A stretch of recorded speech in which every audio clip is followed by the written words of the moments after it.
কোরবানি শেষে ৬ ঘন্টার মধ্যে বর্জ্য অপসারণের ঘোষণা দিয়েছে ঢাকা উত্তর সিটি কর্পোরেশন, আর ২৪ ঘন্টার মধ্যে অপসারণের কথা জানিয়েছে ঢাকা দক্ষিণ সিটি কর্পোরেশন। এদিকে জাতীয় ঈদগাহে এবার একসঙ্গে ৩৫,০০০ মুসল্লি ঈদের জামাতে নামাজ আদায় করতে পারবেন বলেও জানিয়েছে ডিএনসিসি। মাহমুদ হাসানের প্রতিবেদন। ঈদুল আজহার জামায়াতের জন্য প্রস্তুত করা হচ্ছে জাতীয় ঈদগাহ ময়দান। সার্বিক তত্ত্বাবধান করছে ঢাকা দক্ষিণ সিটি কর্পোরেশন।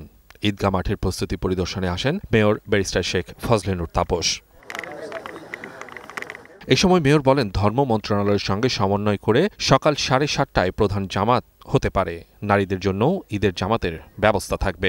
বিপুল বৃষ্টি হতে সম্ভাবনা রয়েছে, তারপরও আমরা গতবার ন্যায় যে প্রস্তুতি আমরা সম্পন্ন করছি তাতে আমরা আশা করছি ৩৫,০০০ মুসল্লি এখানে স্বাচ্ছন্দ্যে এই ঈদের জামাতে অংশগ্রহণ করতে পারবেন এবং কোনো জলাবদ্ধতা বা পানির বিড়ম্বনায় পড়তে ইনশাআল্লাহ তাদের হবে না। পরে কথা বলেন কোরবানির বর্জ্য অপসারণের বিষয়ে। ঈদের 2 দিনের মধ্যে ঢাকাবাসীকে পশু কোরবানি দেওয়ার আহ্বান জানিয়ে ঢাকা দক্ষিণের মেয়র বলেন, বর্জ্য অপসারণের সময় 24 ঘন্টা। কোরবানি পশু বর্জ্য আমরা যে লক্ষ্যমাত্রা নিই সেটা হলো 24 ঘন্টার মধ্যে অপসারিত হবে।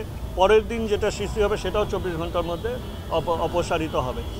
অন্যদিকে কোরবানির পশুর বর্জ্য ব্যবস্থাপনায় উত্তর সিটি কর্পোরেশনে যোগ হলো নতুন 40টি ডাম্প ট্রাক। এই সময় উত্তর সিটির মেয়র আতিক ঘোষণা দেন 6 ঘন্টার মধ্যে বর্জ্য অপসারণ করার। 6 ঘন্টায় আমি বর্জ্য পরিষ্কার করব ইনশাল্লাহ। আমাদের সকল পরিষ্কার পরিচ্ছন্ন কর্মীদেরকে নিয়ে, জনগণকে নিয়ে আমি এবং আমার সিটি কর্পোরেশনের সকল কর্মকর্তা, সকল কর্মচারী সেই দিন আমরা মাঠে থাকব। এবারে ইজারা নেয়া কোনো হাট রাস্তায় পশু বসালে তার জামানত বাজেয়াপ্ত করার ঘোষণা দিয়েছে উত্তর city corporation. Mahmud Hasan, 21 television, Dhaka.